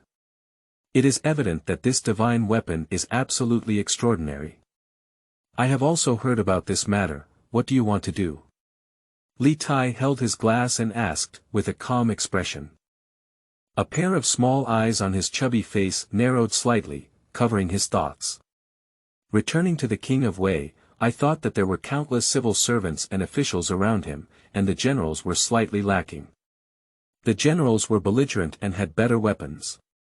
If the King of Wei took over divine weapons and made friends with a great general, there would be unexpected joy. Li Tai's slightly narrowed eyes suddenly lit up and he smiled. Others instantly understood the meaning behind the unexpected joy and laughed along. One person agreed and said, King Wei, this proposal is excellent. The young prince of the Qin family can also create unparalleled swordsmanship from divine weapons, and other generals can do the same. The gift given by King Wei is not only divine weapons, but also unparalleled martial arts. It will surely bring the famous generals back to their hearts. With the support of the military, it is indeed a surprising joy. I should be surprised. Come on, drink. The King of Wei raised his wine bottle with a surprised smile, although he did not speak directly, the meaning was already clear. Everyone present raised their glasses knowingly. Congratulations to King Wei. The Crown Prince's mansion. In the bedroom, Crown Prince Li Qingqian was rolling in the cloud tent with someone in his arms when a voice came from outside the door. Your Highness, Lord Du is requesting an emergency situation. Halfway through the good news, anyone would get angry. Thinking of the great cause, Li Qingqian had to suppress his anger, get up, and casually tidy up his clothes before coming to the outer hall. When he saw his confidant Du He enter the door, he asked, Why are you so panicked? Your Highness the Crown Prince, I am dying, but I have to disturb you. Let's talk. Li Qingqian sat down at the top and waved his hand to signal the servants to leave, looking at Du He. After Du He and his subordinates left, they quickly whispered, Your Highness, I have received reliable news that the King of Wei is preparing to take over the divine weapon of the Igua mansion and intends to make friends with generals. Once there is military support, there will be endless troubles ahead. What? Does he dare? Li Qingqian's face changed greatly, and he stood up and said, If you go to the Qin mansion, just say that the Crown Prince is interested in that divine weapon and offers any conditions. Also, pass me a message. The Crown Prince appreciates him very much. The Duke of Qin has passed away, and the pillars of the Qin mansion have collapsed. The Qin Huaidao is now like a floating duckweed on the water, without a foundation. The Crown Prince promises to bring him back to his heart, and he will be able to become a fierce general. His great cause is within reach, and I will go now. Du He bowed excitedly and hurried away. Li Qingqian looked out the window and pondered for a moment before whispering to himself, Qin Huaidao. I didn't expect a divine weapon to stir up the chaos in Chang'an. It seems that everyone underestimated you. I hope you don't be disrespectful. Jiangxia County Prince's Mansion. Li Daozong led Li Xiaogong, who was visiting, into the study and drove out all his servants. He asked, Brother Wang, it's rare to come here. I think there must be something to attend to today. Have you heard of the divine soldiers of the Qin dynasty? Li Xiaogong came straight to the point. I've heard of it a bit, what's wrong? Li Daozong asked curiously. Can you make a comeback in this matter? Why did you say this? Li Daozong's face changed. Since being dismissed by Li Er last year on charges of corruption and extravagance, Li Daozong realized that he had achieved great success and needed to be low-key and restrained. For the past year, the door has been closed, and he has been cultivating his character and waiting for the right time, but the wait has been a bit long and urgent. Li Xiaogong and Li Daozong had similar experiences, and naturally understood Li Daozong's thoughts. They were also good brothers, and they said frankly, the divine weapon is extraordinary. As a treasure of the country, it must be taken. In addition, the young prince of the Qin family publicly stated that he created a peerless sword technique from the divine weapon and killed the assailant with the sword technique. I went to the Chang'an County government office to check the transcript, and it was indeed done by the young prince. It can be seen that the divine weapon has great secrets, perhaps it was left by a pre-Qin sorcerer. Is there such a thing? Li Daozong was somewhat surprised. Can we still defeat you? The imperial army is only suitable for war and killing, and the method of assassination is slightly insufficient. The young master of the Qin family can only understand the peerless sword technique to kill the notorious murderer at the age of 14 or 15. Together, we will take the divine weapon and come up with a set of sword techniques suitable for assassination to present to your Majesty. There is hope for a comeback, not to mention that there may be a way to become immortal in the divine weapon. After all, it is left by a pre-Qin sorcerer. Although it is elusive, what if? The Holy One will surely like it, even if we are simple in the imperial heart, we no longer need to be trembling. Thank you very much, Brother Wang. Li Daozong solemnly saluted, his gaze bright, and his wealth was the most abundant. One of the wealthiest members of the royal family did not necessarily have to serve, but he must show his attitude, gain the trust of the one in the Golden One Palace, and seek the well-being of future generations. End of this chapter. Chapter 10. Luo Zhang. You are listening at novelfull.audio. Chapter 10. Luo Zhang Igua Mansion, Backyard. Qin Huaidao is practicing his spear. A family heirloom tiger-headed spear dances like a tiger, sometimes like a dragon flipping over the river and the sea, sometimes like a fierce tiger fighting and biting, sometimes like an ape jumping and jumping, with movements like flowing water, a balance of strength and softness, and the air being torn apart by the spear head, buzzing and exploding. Xiaoguo, Xiaoguo. A pleasant voice came, and then he walked in through the courtyard door, like a cheerful elf. Since Qin Huaidao earned 1,000 taels of good luck and handed over the 3 demons of the Yellow River, he received 1,000 taels of silver rewards. The family didn't have to worry about the silver for the time being, and he also became much more cheerful. What's up? Qin Huaidao stopped, feeling a bit puzzled. He would never disturb him if there were no important matters during his practice. Mr. Du asked for an audience and said he came on behalf of the Crown Prince. Which Mr. Du, Qin Huaidao didn't react for a moment. Kai Guogong Mansion, Lord Du He. Qin Huaidao suddenly thought of a person, Du He, the son of Du Ruhui. Du Ruhui passed away in the 4th year of the Zhenguan reign, and his son Du He had no support, which was similar to himself. However, this guy died, defected to the crown princely Qingxian, instigated rebellion, and wanted to make a contribution to support and become a minister of the dragon, reproducing his father's glory. The idea is very good, but unfortunately I met Li Qingxian who was even more reckless. The rebellion exposed that he had his head chopped off, along with Fang Han King Li Yuanchang, Ho Junji, and others. Li Qingxian was demoted to commoners and exiled to Qianzhou, and soon died. Du He was considered the confidant of the crown prince, and his sudden arrival was probably related to the sword. He took advantage of this to show his attitude, so as not to get involved in the national conflict. He quickly explained to He, you go tell Du He that you are observing the sword and comprehending a set of unparalleled martial arts. It is not convenient to meet him during this critical period. Previously it was swordsmanship, but now it is boxing, with only one purpose. To continuously enhance the mystery and value of the sword, make the bait more attractive, and wait for 2 days to find an opportunity to publicly reveal a completely different fighting technique from this world, enhancing persuasiveness. When the time comes, it will be said that it was created by observing the sword, and the Wang family cannot help but believe it. Digging a pit, the higher the authenticity, the more confusing it becomes. After waiting for Heer to leave, Qin Huaidao went to the west courtyard first. He saw that Uncle Ma was still polishing the horse spear and saw that it should be completed before dark. After chatting for a while, he left and approached Jia Yukai, warning him, "Uncle Jia, it may not be safe for the mansion during this period of time, and there may not be enough manpower.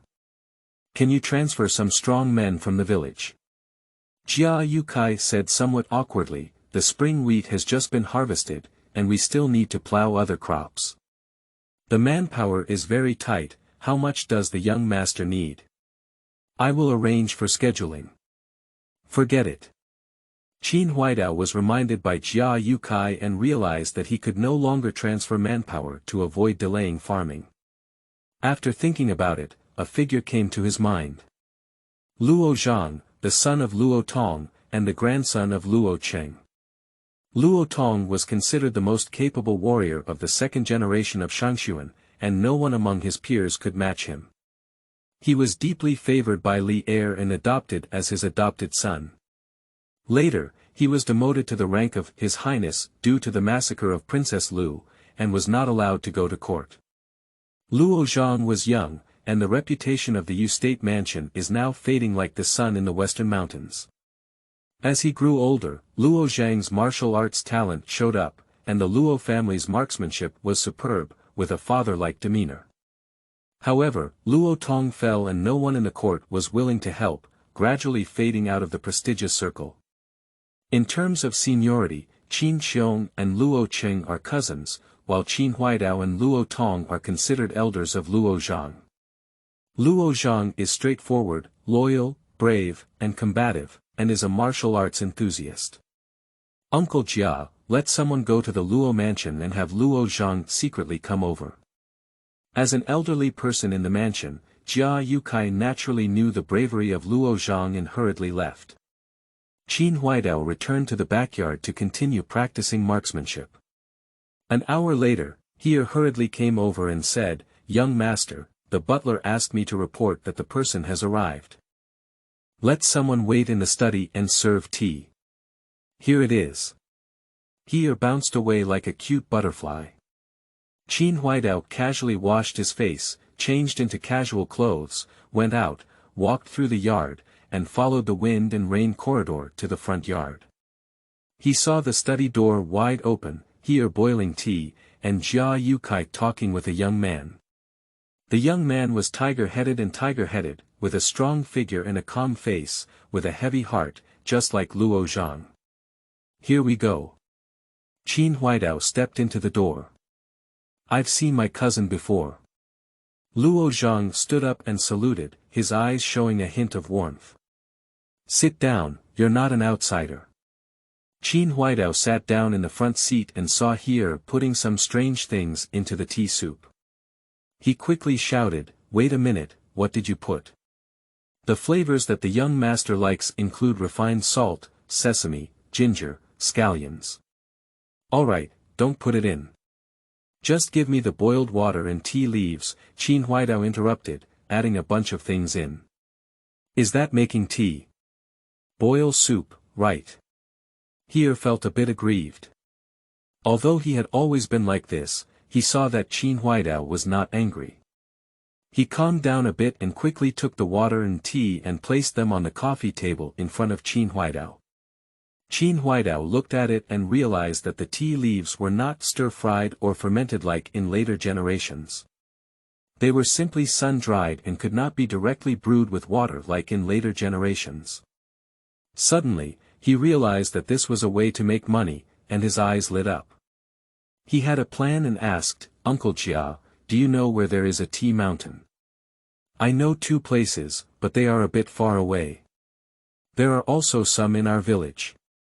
Qin Huaidao pondered for a moment and advised, "Immediately arrange for the purchase of a large amount of tea, secretly to prevent price increases. In addition, notify the village to select suitable places to plant tea trees, and inquire about the prices of other tea mountains. It is very important not to disclose this matter. But this requires a large amount of silver, the mansion. Believe me, go ahead and do it." Jia Yukai looked at Qin Huaidao, who was confident, and suddenly remembered that Qin Huaidao had the same expression last time. As a result, he earned back 1,000 taels the next day. He felt at ease, not to mention that he was just a butler and could not do anything disobedient. He just needed to follow suit, so he bowed and hurriedly left. Qin Huaidao looked at Luo Zhang and said, "I remember you have 2,000 acres of land in your mansion, right?" "There are still a few hundred acres left," said Luo Zhang, with more resentment in his eyes. Qin Huaidao was surprised and asked after him, "What happened?" "The Wang family didn't know how to take all the neighboring land and cut off the upstream water source through any means. In a fit of anger, I came to my doorstep to argue and killed a steward of the Wang family. The Wang family made a big fuss and had to compensate for 1,000 acres of land.